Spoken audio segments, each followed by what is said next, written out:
guuleystay mashaariicdan iyo marti sharafta kaleba aad baan idin salaamayaa inta marka laga gudbo marka ugu horeysa waxaan halka uga jeedinayaa madaxweynaha jamhuuriyadda Soomaaliland mudane Muuse Biixi Cabdi oo amray in mashaariicdan laga fuliyo gobolka Badhan markuu madaxweynuhu dirtay ama uu ka warqabo oo ka war helay gobolka Badhani uu yahay gobol durugsan wax badan aan inta badan gaarin bulshaduna ay u baahan tahay mashaariic iyo waxqabad wuxuu ballan qaaday oo amray in mashaariicda tan la fuliyo oo ah kuwii ugu horeeyay mashaariicdu inta kuma eka laakiin mashaariic ka ballaaran ayaa insha Allah la fulin doonaa kuwana waa tijaabo weeye markasta wax la qabanayo waxa la sameeyaa waxa la qabtaa wax tijaabo ah oo la eegayo bal sidii u qabsoonto sida suuragal tahay in wax uga qabsoomaan halkaas sidaas oo kale waxaan kaloo ka warhayaa wanigi safarka ku tagay sahalna waa tagay waanagi tagnay bariga dadka maanta gobolka Badhan waxa weeye hadii la oran jiray halka maaragtay waxba ka jira wax ka jira ma jiraan wadad reer Soomaaliland oo aaminsan Soomaaliland yihiin oo dalkooda ku ilaashada Soomaalilandnimo oo aaminsan inay Soomaaliland yihiin waxa ka garan kartaan si noo soo dhaweeyeen markaan tagnay farxadii nagu soo dhaweeyeen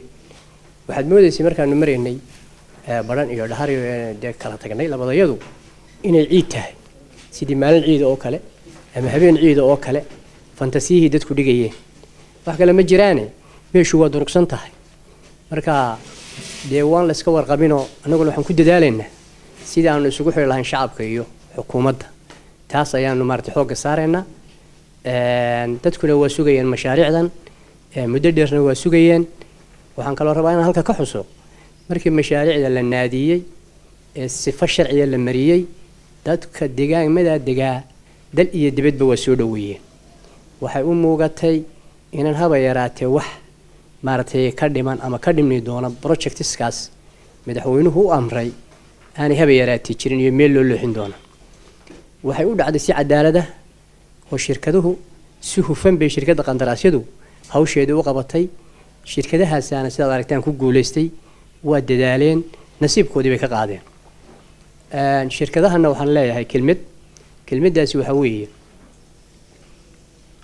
mashaariicda tan aad fulinaysaan dee ama waa kuwii aad maaragtay horta dadka iska leh oo waddanka gobolka Badhan baa iska leh dadka sugaya baa iska loo qabanaya laakiin idu ragii fulinaya baa tiin ama dee watii aad sumcad wanaagsan ku heli lahaydeen ama watii kaarkiinu ku guban lahaa Soomaaliland u dhutin meeso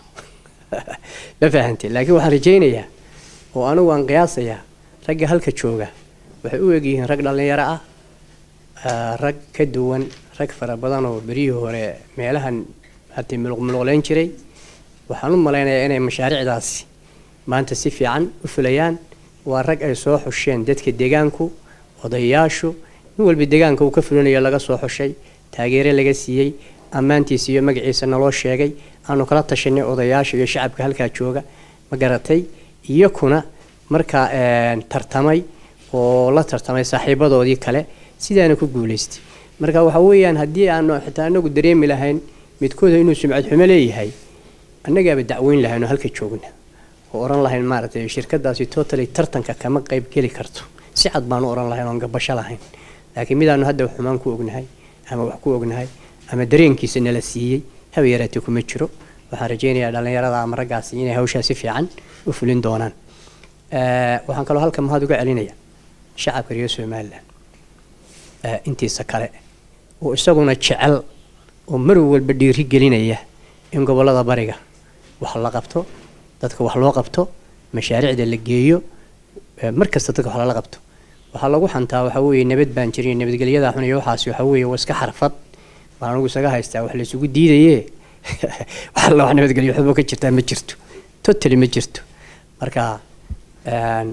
dhamaanta waa maalin wanaagsan waa maalin farxadeed waa maalin mashaariicdii si toos ah iyadoo halkaa maata transparent dadkii wada arkaan loo fuliyey loo qaatay wey aad iyo aad baan idin mahadinay